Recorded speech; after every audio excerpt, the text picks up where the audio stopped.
Assalamualaikum warahmatullahi wabarakatuh. Salam, salve, Om Swastiastu, Namo Buddhaya, salam kebajikan. Teman-teman, sebelum menonton video ini silahkan klik tombol subscribe dan juga like. Terima kasih. Ingin cerita 3 kisah sebenarnya. Kisah yang pertama adalah dalam 2 bulan terakhir ini saya dilibatkan oleh pemerintahan Somalia. Saya melakukan Zoom meeting dengan para menteri di Somalia dan juga dari kepresidenan Somalia. Zoom meeting berkali-kali. Mereka ingin tanya bagaimana sih cara Indonesia itu mengatasi kelompok-kelompok teror dan ekstrim ini. Sementara kami, ini menurut Menteri Agama Somalia. Sementara kami satu negara ini Pak, pahamnya sama Pak. Penganut paham Wahabi Salafi. Satu negara. Wallahi, ini saya cerita yang benar. Kalau saya dianggap ngecap. Negara saya sama-sama Pak mengharamkan ucapan Natal. Tidak boleh. Negara saya sama-sama mengharamkan musik. Ini di negara saya. Pahamnya sama. Saya mewakili pemerintahan hanya memegang separuh Somalia. Pemberontaknya yang bernama Al-Shabaab juga punya keyakinan yang sama, memegang separuh lagi wilayah negara saya. Apa? Di mana? Kok mereka itu nggak pernah berhenti bertikai? Padahal fahamnya sama, manhajnya sama, ijtihadnya sama, alirannya sama, kitab-kitab tafsirnya sama. Irisannya di mana? Mereka saling mengkafirkan satu sama lain.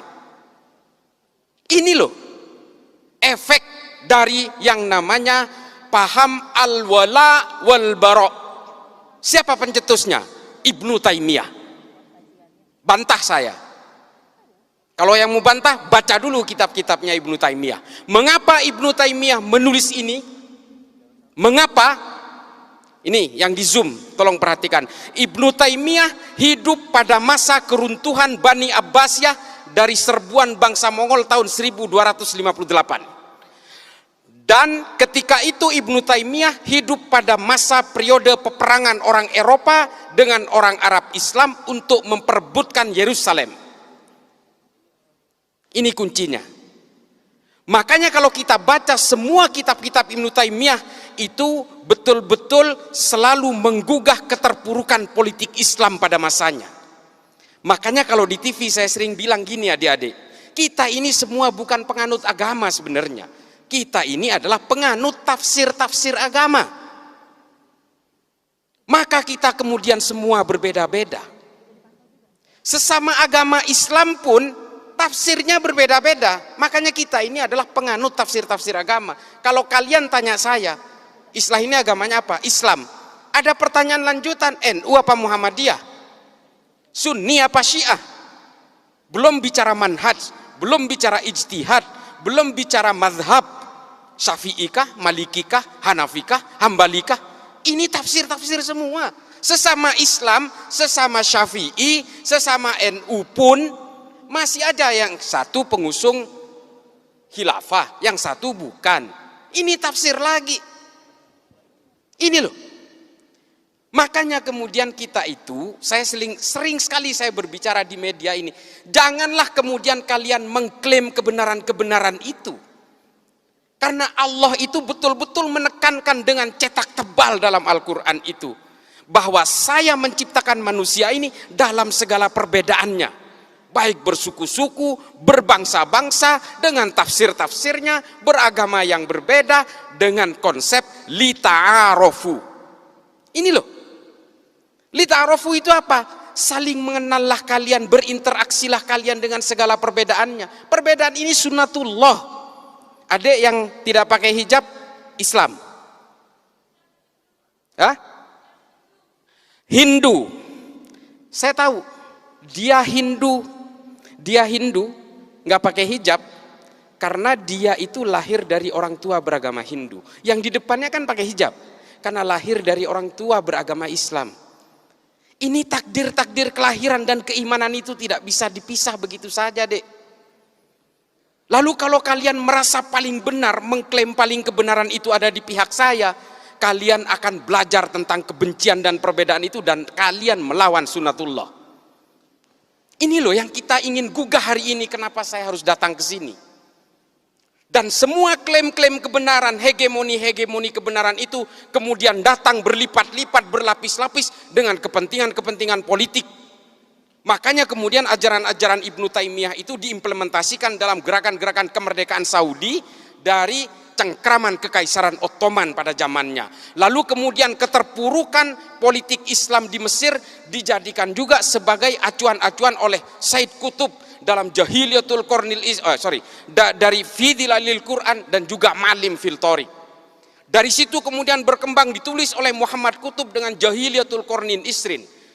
Ditulis ulang oleh Al-Qaradawi, Ayman Al-Zawahiri, diimplementasikan oleh Osama bin Laden, oleh Abu Bakar Naji dalam Idarat At-Tawahus, kemudian semua bergulung-gulung dengan kebencian-kebencian dan brutalitas. Itulah yang menciptakan teror itu. Lalu ada pertanyaan, Pak, Wahabi Salafi itu kan tidak mengajari kita tentang kekerasan. Iya dek, memang iya. Memang iya, di situ tidak mengajarkan kekerasan, tapi lihat produk akhirnya. Yang ditahan oleh Densus hari ini sama usul fikihnya dengan orang-orang yang diyakini dari Wahabi Salafi itu. Kalau kalian mengharamkan musik, teroris yang dipenjara hari ini juga mengharamkan musik.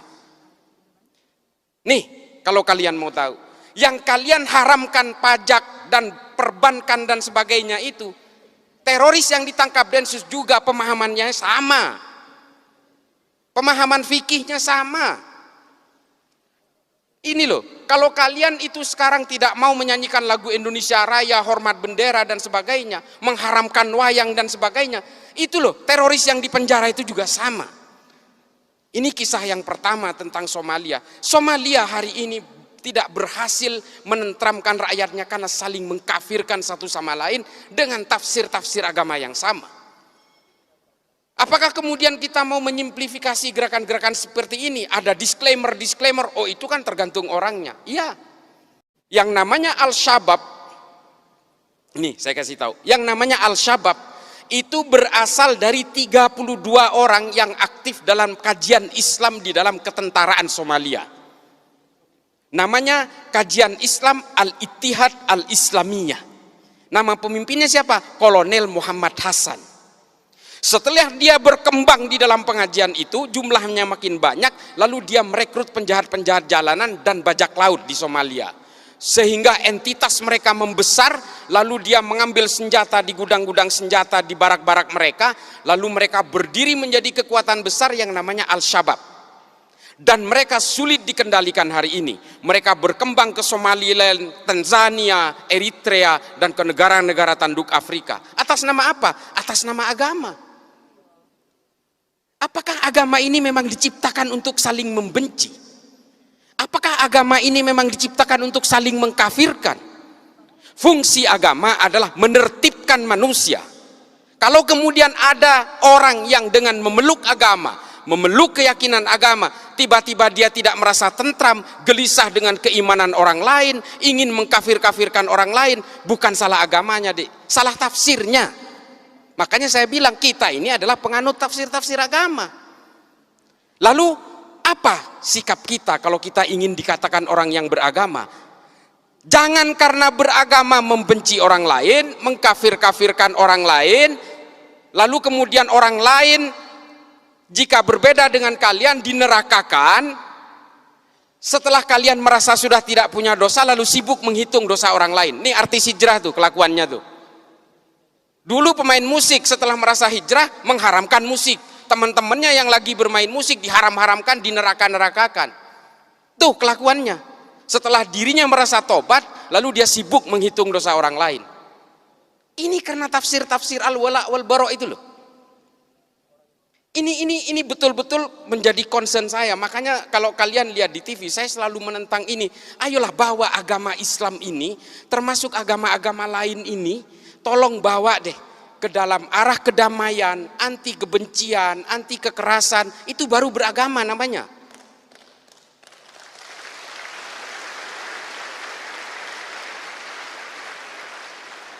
Memang terorisme has no religion. Terorisme tidak ada agamanya. Semua agama punya potensi untuk melahirkan terorisme dan kekerasan. Semua agama, bukan hanya Islam, Dek. Cuma kenapa saya concern kepada agama Islam? Satu, Islam itu adalah agama yang paling banyak dipeluk oleh manusia Indonesia hari ini, dan saya sendiri Islam. Di India terorisnya orang Hindu, Dek, Bharatiya Janata garis keras. Di Myanmar siapa terorisnya? Orang Buddha, Dek. Namanya Asin Wiratu. Apakah di Jerman itu ada teroris? Ada, Protestan. Namanya Baader-Meinhof, nama kelompoknya. Apakah di Amerika tidak ada teroris? Ada, Dek. Namanya White Supremacy, Ku Klux Klan, FARC, Antifa. Tidak ada teroris Islam di sana, itu sedikit. Makanya yang nyerang 9/11 itu dari Saudi semua. Saya ada di sana waktu itu. Saya tinggal di Amerika kurang lebih 6 tahun. Ketika 9/11 saya tinggal di sana. Saya dulu pernah terpapar dengan ajaran-ajaran Ma'alim fil Thoriq ini. Saya meyakini bahwa kalau Islam ingin berjaya, maka Islam harus tegak secara politik. Itu keyakinan saya dulu. Kalau lihat Gus Dur di TV, saya matikan TV-nya. Ini antek Yahudi ini. Saya dulu begitu.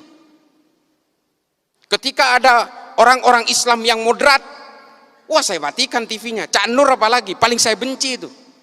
Nurholis Majid, Allah yarham. Buya Syafi'i Ma'arif, saya ganti channelnya, saya mending nonton yang lain. Itu dulu saya seperti itu. Tapi kemudian saya berusaha mempelajari semuanya. Saya baca buku kanan, buku kiri, buku tengah, saya baca semua. Das Kapital saya habiskan. L'état de Révolution saya habiskan. Ma'alim fil Thoriq, Jahilatul Qarnil Isrin, saya baca semua. Hingga akhirnya apa? Kepala saya menjadi melting pot dari kesadaran-kesadaran kognitif bahwa manusia dan takdir-takdir keimanannya ini selalu berbeda. Kalau saya lahir di Meksiko, saya pastikan 1000% saya Katolik. Saya tidak bisa nantang soal hidayah. Ini benar-benar prerogatifnya Allah. Tapi kalau saya lahir di Argentina, saya Katolik, Dek. Lalu kemudian dengan takdir-takdir kelahiran itu, apakah kita kemudian seolah-olah, oh karena saya Islam, sejak lahir saya Islam, maka saya yang akan paling menghuni surga. Kalau orang yang berbeda dengan saya pasti masuk neraka. Selalu punya niatan-niatan seperti itu. Demikian juga dengan orang yang Kristen, kalau kalian mau percaya. Orang yang Katolik juga begitu kok. Inilah konsep-konsep dasar keyakinan itu. Lalu apakah saya menganggap semua agama benar? Bukan itu konsepnya. Setiap orang yang memeluk agama pasti menganggap keyakinannya paling benar. Persoalannya, apakah dengan menganggap keyakinan saya yang paling benar, apakah saya harus menyalah-nyalahkan keyakinan orang lain? Kan nggak harus. Itu adalah kesalahan besar, offsetnya di situ. Dengan mengatakan istri saya cantik, saya tidak harus mengatakan istri orang lain jelek kok. Ini loh analoginya. Maka kemudian Habib Ali Al-Jufri membuat sebuah buku judulnya Al-Insaniyah Qabla Tadayyun. Mengenal kemanusiaan lebih dulu sebelum mengenal agama. Karena apa? Kelahiran kita dan konsep-konsep keimanan ini berbanding linier. Kita beragama Islam karena lahir dari negara dengan mayoritas Islam dan dari orang tua beragama Islam. Kalau kita ini lahir di negara-negara dengan beragama Hindu misalnya, di India, kita lahir di Jammu misalnya, bisa jadi kita ini Hindu. Atau lahir di Bali, bisa jadi Hindu. Sementara kita tidak pernah ditawarkan mau lahir dari orang tua beragama apa. Tiba-tiba kita lahir brojol Islam, ikut keimanan orang tua, lalu I'm the man, I'm the holder of universe. Ini loh penyakit-penyakit orang yang kemudian menghegemoni keimanan bahwa dia itu adalah pemegang kebenaran tunggal. Makanya kalau kita ingat tulisannya Thomas Aquinas dalam Summa Theologica, saya paling memegang ini. Meskipun Santo Thomas Aquinas ini adalah seorang Katolik, bukunya itu saya habiskan. Saya itu pembaca buku, Dek. Ya saya nggak jumawa ya. Saya itu 1000 halaman rata-rata per bulan. Saya baca buku itu. Makanya saya merasa I'm feeling free. Saya merasa merdeka dengan berbagai bacaan yang saya baca ini. Saya betul-betul tidak terbolgol oleh keyakinan-keyakinan sepihak. Kata Thomas Aquinas apa? Hominem unius libri. Saya paling takut kalau ada orang baca satu buku, lalu dianggap ini adalah kebenaran paling mutlak. Ini loh, bahaya sekali.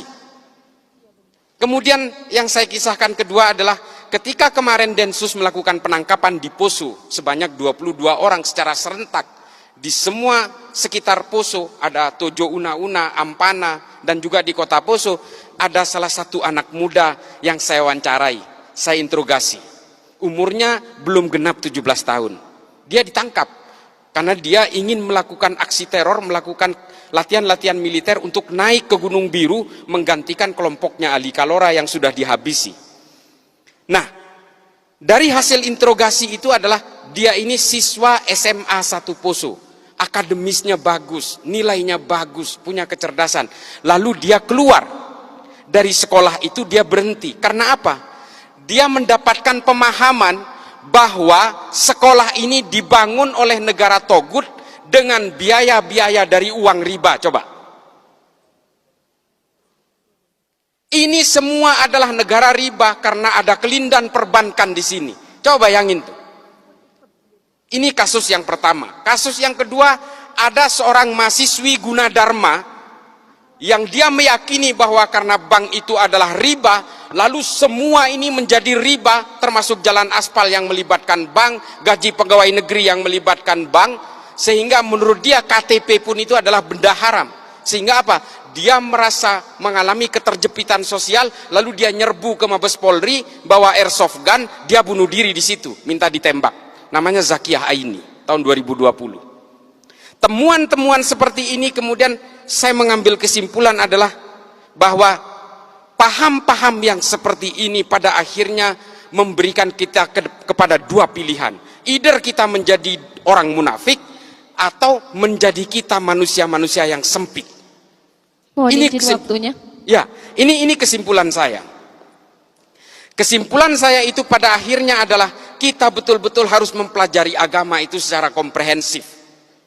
Kalau kita mengharamkan bank, jangan naik pesawat, siapapun.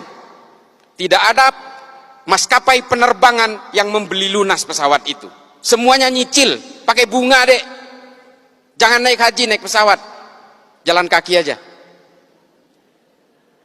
Janganlah kita jadi orang yang hipokrit, yang munafik, mengharamkan sumbernya dari hulu sampai hilirnya kemudian merasa dihalalkan. Ini jangan sampai seperti itu. Konsep usul fikih itu adalah tabi'ut tabi'un. Kalau di atasnya haram, di hilirnya pasti haram. Kalau di atasnya halal, di bawahnya belum tentu halal, bisa jadi haram. Legen, tua, cuka. Halal, haram, halal. Tapi kalau di atasnya haram, ke bawahnya haram semua. Bir sepakat, kita haramkan. Bir ya. Kalau kalian jadi tukang parkir di pabrik bir, haram juga penghasilannya. Itu loh konsep usul fikih.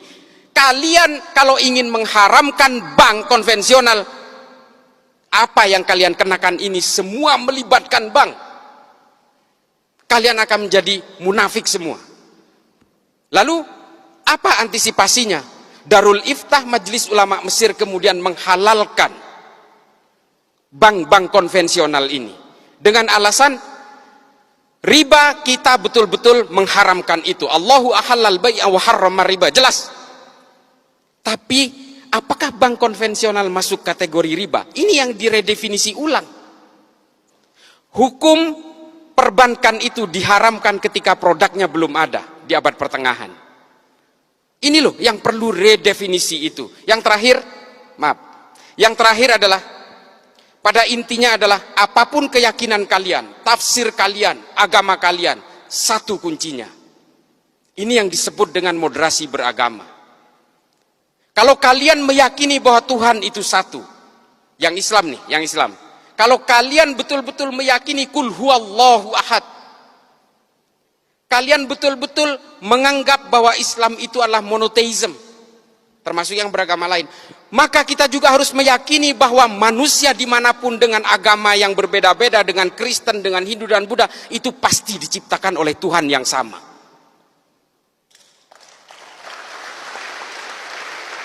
Ini tolong kalian rekam.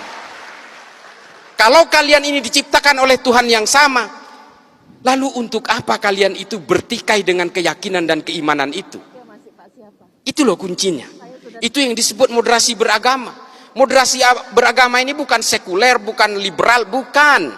Tetaplah kalian dengan keyakinan-keyakinan agama dan tafsir-tafsirnya itu. Satu saja, jauhi kebencian, jauhi kekerasan, jaga nama baik agama masing-masing, supaya apa? Supaya agama kalian ini tetap menjadi daya tarik. Kalau agama kalian ini lebih identik dengan kekerasan, kebencian, caci maki dan sebagainya, jangankan orang yang berbeda agama yang mau tertarik dengan agama kamu, orang yang seagama dengan kamu aja bisa saja meninggalkan agamanya.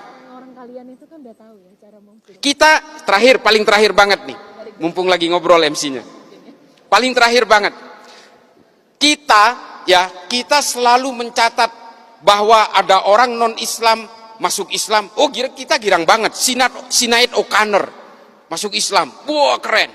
Marcel Siahaan masuk Islam, keren.